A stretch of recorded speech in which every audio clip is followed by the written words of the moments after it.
इस YouTube channel पर। दोस्तों आज इस वीडियो में हम आपको एक ऐसा पैराग्राफ दिखाएंगे जो आपकी नज़र में तो प्रतिदिन आता है, लेकिन शायद आप उसको ठीक से नहीं पढ़ते हैं। आइए दोस्तों हम इसको जानते हैं कि इसमें आखिरकार क्या लिखा हुआ है और आयोग इस तरह की जो बातें हैं वो क्यों लिखती है।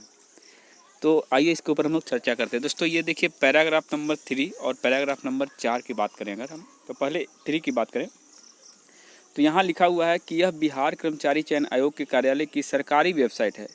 इसका स्वामित्व पूर्णतः बिहार कर्मचारी चयन आयोग के कार्यालय में समाहित है।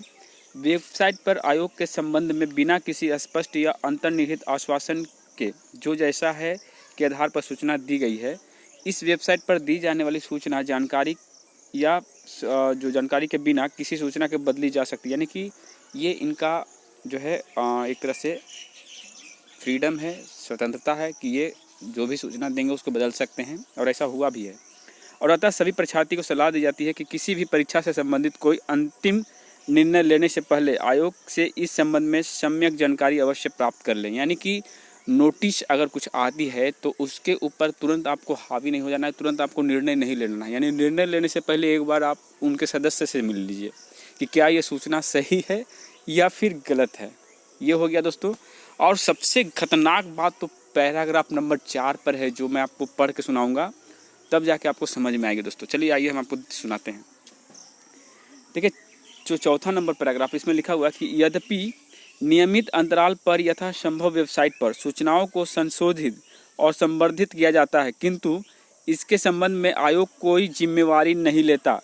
यह वेबसाइट मूलतः अभ्यर्थियों की सूचनार्थ है और आयोग की इसकी सत्यता, संपूर्णता एवं शुद्धता के संबंध में ना कोई वादा करता है और ना ही आश्वासन देता है। तो यहाँ पे देख सकते हैं दोस्तों कि कोई भी नोटिस अगर यहाँ आती है तो इसकी गारंटी आयोग खुद नहीं लेती है, ठीक है। और देखिए बहुत सारी बातें हैं इसमें, देखिए ध्यान से सुनिएगा।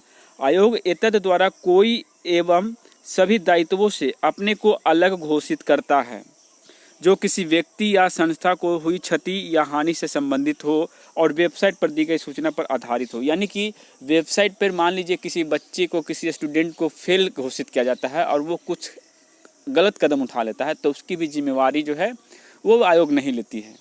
ये इन्होंने स्पष्ट यहाँ पे लिख दिया है। या कोई भी क्षति अपने आप को पहुँचाता है इस नोटिस के आधार पर, तो वो आयोग की जिम्मेवारी नहीं होगी। चलिए आगे बढ़ते हैं।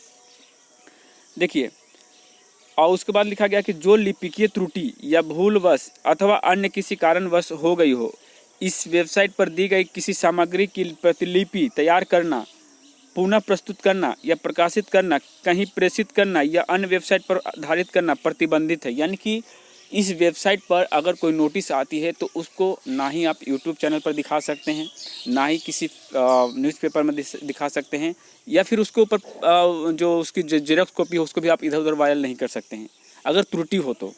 यही बात इन्होंने साफ सुथरा लिखा है दोस्तों। और आगे क्या लिखा इन्होंने, और आगे लिखा, जब तक कि इसके लिए सक्षम अधिकारी द्वारा किसी को स्पष्टतः अधिकृत नहीं कर दिया जाता, उपभोक्ताओं को वेबसाइट की विषय वस्तु बदलने, संशोधित करने अथवा इसके फलस्वरूप अन्य अद्भुत कार्य करने की अनुमति नहीं है। चलिए, छेड़छाड़ करने की भी अनुमति नहीं है। दोस्तों इससे आप यही समझ पाएंगे कि नोटिस जो आती है उसका उतना खास वैल्यू यहाँ पे नहीं रह जाता है। यानी कि उसमें बदलाव होते रहते हैं, होते भी रहता है क्या।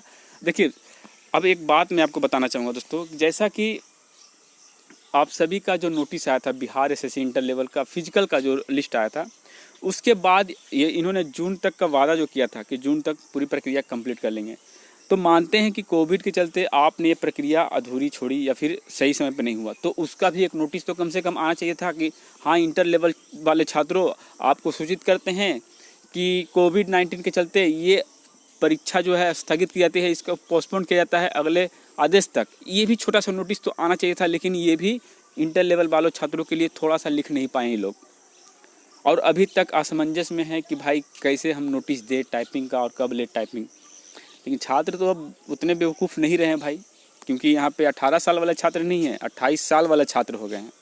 तो 28 साल में मेजोरिटी जो है, जिन छात्रों की 28 साल 26 साल, तो इनके अंदर जो है मैच्योरिटी भी आती है, और ये बच्चों वाली हरकत नहीं करेंगे और आपके माने बयान से बरगला नहीं जाएंगे, ठीक है। तो अब की बार 21 जून को आप जो है तैयार रहिएगा, ठीक है। आयोग के जो भी सदस्य हैं, सचिव हैं, आपसे हम यही कहेंगे कि आप तैयार रहिएगा हम लोग को नोटिस देने के लिए, या उससे पहले दे दीजिए, आपके लिए भी अच्छा होगा और हमारे लिए भी।